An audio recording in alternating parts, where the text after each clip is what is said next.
চাচি, চাচা মারা গেছে কাল রাত 10টায়। ভাইজানরা কই? অগরে কর নাই, ওরা কখন আইবো? ওরা যা লগে লগে ফোন দিছি, অফিসের কাজ আছে। মা কান্নাকাটি বন্ধ করো, যে যাওয়ার সে চলে গেছে। এই মৌলভী সাহেব, আপনি একটা কাজ করেন, তাড়াতাড়ি জানাবার ব্যবস্থা করেন। আমার কিন্তু হাতে সময় নাই, মাত্র 2 ঘন্টা সময় নিয়ে আসছি আমি। আমারও বসের সাথে একটা মিটিং আছে রাতের বেলায়, আমি বেশিক্ষণ থাকতে পারবো না। তাড়াতাড়ি জানাজার ব্যবস্থা করে না। আর সিদ্দিক কাকা কবর কোথায় করছে? ওই রাস্তার পারে তোমার যে জমিটা আছে না, ওইখানেই কবর করছে। আপনার কি মাথা খারাপ হয়ে গেছে? ওই জমির যে দাম, ওই জায়গা পরে খবর দেওয়া যাবে না। এটা তোর বাবা মরার আগে কয়ে গেছে, এটা তার শেষ ইচ্ছা। যে মরে গেছে তার আবার শেষ ইচ্ছা কিসের? জায়গাটার দাম হলে এখানে কবর দিয়ে জায়গাটা নষ্ট করা যাবে না। মা, আব্বার ট্রাঙ্কের চাবিটা দাও তো। কি ব্যাপার ভাইজান, আব্বার ট্যাঙ্কের চাবি তোমার হাতে কেন? তুমি ট্যাঙ্ক খুঁজছো নাকি? এখনো খুলি নাই।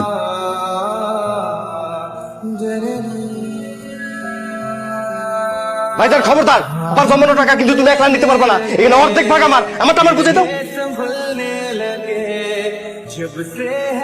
কি ব্যাপার, সকাল থেকে এসে বসে আছেন, কিছু বলবেন? কামাল, তোমার আব্বা মারা যাওয়ার আগে আমার কাছ থেকে 20,000 টাকা ধার নিছিল। এখন তোমার আব্বার ওয়ারিশ, তোমরা 2 ভাই আছো। জানাজার মধ্যে কিন্তু তোমরা বলছো তোমরা 2 ভাই আমার টাকাটা দিয়ে দাও। ফালতু কথা বলবেন না। আমার আব্বা আপনার কাছ থেকে টাকা ধার নিতে যাবে কেন?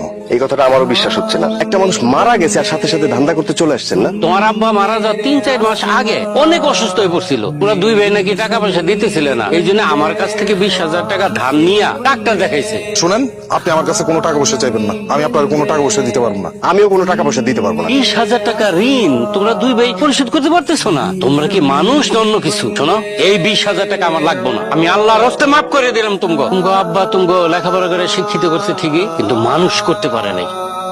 এই কষ্টটা আমার মনের মধ্যে নিয়ে গেলাম।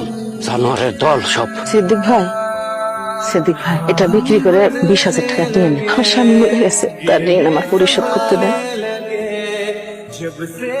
মা, এতদিন তো সম্পত্তির মালিক ছিল আব্বা। আব্বা যেহেতু মরে গেছে, এখন তুমি যদি দলিলটা দিতা, তাহলে আমরা 2 ভাই মিলে সম্পত্তিটা ভাগাভাগি করে নিতাম। কি কস? তোর বাপ মরতে না মরতে সম্পত্তির ভাগাভাগি করবি? আমি আমার সম্পত্তির ভাগ বুঝা বিক্রি করে ঢাকায় চলে যাবো। আমি আর আসবো না এই গ্রামে। এখন জায়গা জমি ভাগ করে নিস না বাবা। মা, আমার হাতে এত সময় নাই। তার সম্পত্তি আমি ভাগাভাগি হইতে দিব না। আর সম্পত্তি ভাগ করে দিবেন না? সম্পত্তি কি নিজে একা একা বয়ে বয়ে গিলবেন সেই চিন্তা করতেছেন? আমার তো মনে হইতাছে তোমার আব্বার থেকে তোমার মা সব সম্পত্তি নিজের নামে লেখাই দিছে। খবরদার ভাবি, মা রেনে আরেকটা উল্টাপাল্টা কথা বলে কিন্তু খবর আছে। কি? তুই আমার বয়স চোখের দিকে তাকায়া চোখ রাঙায় কথা বলতেছ? একদম চোখটাই না ছিল বাবু, মানুষ ছিল। এনে দলিল, এই সম্পত্তি নিয়ে তোরা যা খুশি তাই কর। আচ্ছা ভাইজান, আপনারা বাড়ির মধ্যে এগুলো কি শুরু করছেন কোন তো? আগে তুই বল, তুই আমার ভাই কয়ে ডাকতেছিস কেন? এটা কি কইলেন কামাল ভাই? আপনারা 2 জন হইতেছেন আমার চাচাতো ভাই। ছোটবেলা থেকে আমরা একলগে খেলছি, বড় হইছি। আমার স্ট্যাটাস আর তোর স্ট্যাটাস দেখতেই তুই হলি গ্রামের একটা মূর্খ অশিক্ষিত চাষা।